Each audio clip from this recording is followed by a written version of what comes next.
I know you want to talk about some of the signings. Yeah. Matthew Pro, obviously very popular in Winnipeg, Montreal Canadiens now. Yeah, he was. I think he's a serviceable player. I'm interested to see him. It's when I always find when guys play on one team for so long, they like carve out a nice role there and they play well, and the city loves them, the media loves them, and then sometimes they go somewhere else and they were kind of built up a little bit too much on the other team and they struggle somewhere else. So I'm interested to see how he handles it. Being a French guy, and this is interesting too because I saw Berge get on the media there, and he was defending it a lot about, well, at one point this year we didn't have 3 French guys in the lineup. So you could definitely see he feels the need to have French guys on the roster from an organization, which is, I think it's crazy. I think you put the best roster together that you think is going to win. I understand the French coach thing, and I back it. But as for like needing French players on the team, I think you put your best players out there. And give the chance to win. I don't think it matters if they're French, English, Swedish, Russian, whatever. What's your thoughts on that one? I agree completely. And if a Quebec player does make the team, great. But I don't think you can handcuff yourself trying to meet a quota of how many people you have there, because the fan base, Montreal, is very, very.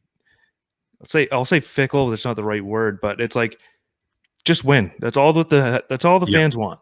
Right. And by winning, it's your best roster out there.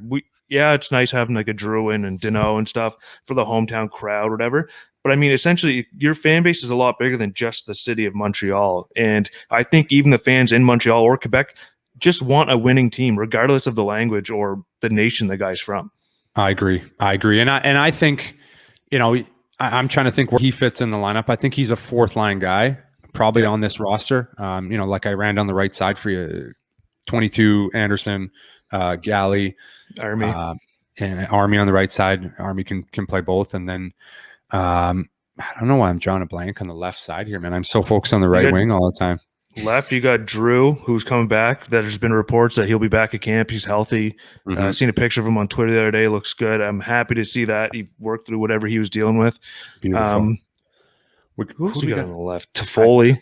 Yes, okay, that's who I knew I was forgetting one. He was the big guy that we're forgetting, but Toffoli, Drew, obviously in your top 6, man. That's pretty impressive. Byron can play there as well. Yeah, but Byron's out for how long? How long is Byron's out to like December or February. Right. And then you got Lex City. And then who am I missing as a left? Hoffman too. Yes. They're deep on the wings now. Yeah, the wings are good. So I think Perreault probably slots in on your 4th line then. Kind of a Perry replacement, same kind of point totals. Yeah. But I mean, just as a fan, I hated losing him. I loved watching him play. I was really surprised to see him go, to be honest with you. At this stage, he's won some Stanley Cups already. He's made truckloads of money. Like, it's not about money at that point. And I really thought, or it seemed that he was really connected with that team and that city. So I was really interested to see him switch over to Tampa. Like, he's making that switch thinking they're going to go 3 in a row. Like, I'm not saying that they can't, but man, 3 Stanley Cups, like that's going to be very, very, very difficult. I don't care how good the roster is. The roster is great, but it's incredible if they do it. Absolutely. Or Perry's the new Hossa. Yeah, he's chasing it and just switching. Yeah, maybe, man, maybe. But it's going to be interesting. When you make that switch and let's talk about the leadership in the locker room. Okay, Perry's gone, Stahl's gone. Like those were, people have made comments about how big their leadership was in the dressing room. Webbs is around, but he's not in the locker room. Phil was a real quiet leader. A guy that just quiet, didn't say a lot, but works hard. Like. You lose a lot of leadership in that locker room, and you're really, really handing over the reins, like you said, to the younger guys, and hopefully they've been through the ringer enough that they can handle it. So it's going to be interesting to see. I could see Berge making a late summer signing for an older guy to kind of plug in that lineup somewhere. But yeah, we're breaking down the lines right now. I just don't know where you fit in. You've been in the room. Obviously, we're not talking about who's going to take over the captain role or whatever, but vocal in that room? Like, is Galley vocal guy in the dressing room? Yeah, he's vocal when he needs to be, and obviously commands a lot of respect. So I think he's a big voice in there. Beautiful man. Beautiful man's another quiet guy that demands a lot of respect when he speaks. He speaks when he needs to. Sherratt's a vocal guy. I've never played with Edmondson, but he's been around and won a championship in St. Louis. So they still have a lot of leadership there. But you kind of miss those older guys sometimes when you're younger guys. You're going to see some valleys. Obviously, you want those valleys to be a little smaller this year. Suzuki and KK and those guys got to take some steps, but it's going to be interesting. We haven't touched on the Hoffman signing. I'd like to get your opinion on that one first. I like it, honestly. The money's good. I think it's 3 years at 4.5, if I'm not mistaken, or switched around, either one. I do like it because obviously the power play has been one of those things where Montreal, I mean, obviously the power play was better this year than years prior. They're getting better. And I think that's with the additions of the young kids, different kind of game maybe, and also a different kind of coach. Burr got a 3-year extension. But I like Hoffman because I think on the power play, it's another trigger man.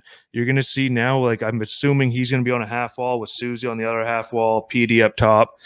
Don't know who's going to be out front or whatever, but it's going to be interesting. And just another weapon, especially when you lose a Shea Weber. I know some people got onto us earlier in this season when we were kind of defending him because we knew something was up, but we didn't know exactly what. And we were trying to tell people like there's more than just hockey. Like there's other stuff going on with these guys. But I think when you lose a Weber, and some people say like he wasn't scoring like he used to, but it was still an option that teams had to be aware of. And I think now you bring Hoffman in, you still have a threat there, but also you have Petrie on the point as a threat. You got Susie on the other half wall as a threat. So I like it. I really do. Caulfield on the other side. So it's going to be interesting. Susie would come off, downhill on his right side.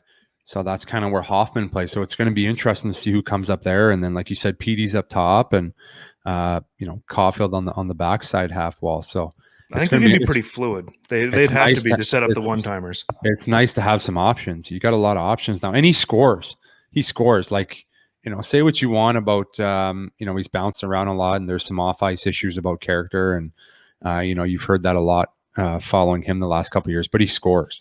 He's going to score 20 goals. Unless he gets hurt and misses substantial time, he's going to score 20. And I think it's really hard to replace a consistent goal scorer like that. You take Tuna's money and you give it to him. And I love Tuna, but I think Hoffman is going to score more goals than him next year. And you can count on it consistently. So he adds some nice options. And it reminds me of the Toffoli deal. Yeah, very similar where it's like it's cheap for a guy that's going to score a lot of goals, but there's some I'm not saying this from personal experience, but there's some baggage that comes with it. Obviously, teams don't want to do the term with them, and he keeps scoring everywhere and keeps bouncing around for such a good score. So it's interesting. And I'm thinking the Ottawa connection, obviously Weidman on the back end, coming back from the KHL could be a power play option, but interesting to pop over to the KHL and then come back for 1 year. I think he was just like, because I was listening, I think it might have been Chicklets, where they said like he essentially was like, I have to be the fall guy for this because all the guys in the cab, I think he might have been the lesser known, but I think he was like the fall guy for it. So he went over to the K. I think he was a point per game, if not more. Yeah, he put up. So I think it was like the defenseman of the year in the K. So it's good for him to come back over. I'm not sure how the decor is going to look. Obviously, you guys see Edmondson and Petey still together. Yeah. And then you can say Sherratt, Savard. Yeah, that's a really heavy pairing. Yeah. Kulak.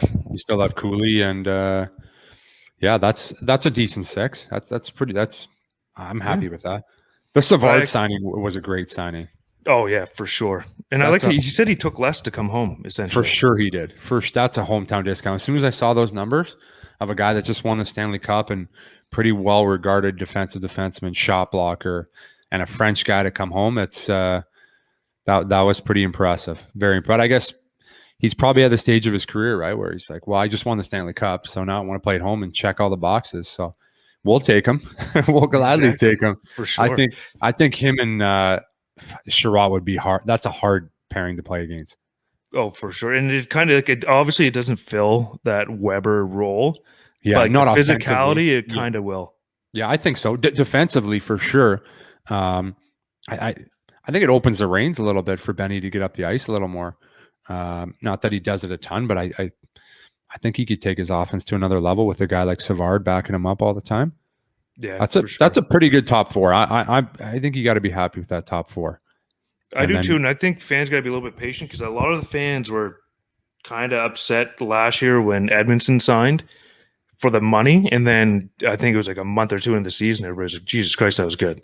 So I think fans just got to be patient. Obviously, don't expect a Shea Weber kind of role, but expect a very defensive, responsible guy that can still produce a little bit up front. And then it gives you the chance of Romy to still play in that third pairing. And then when he starts to excel and you have to give him more minutes, then that's the perfect situation. Move him up the lineup and move another guy down.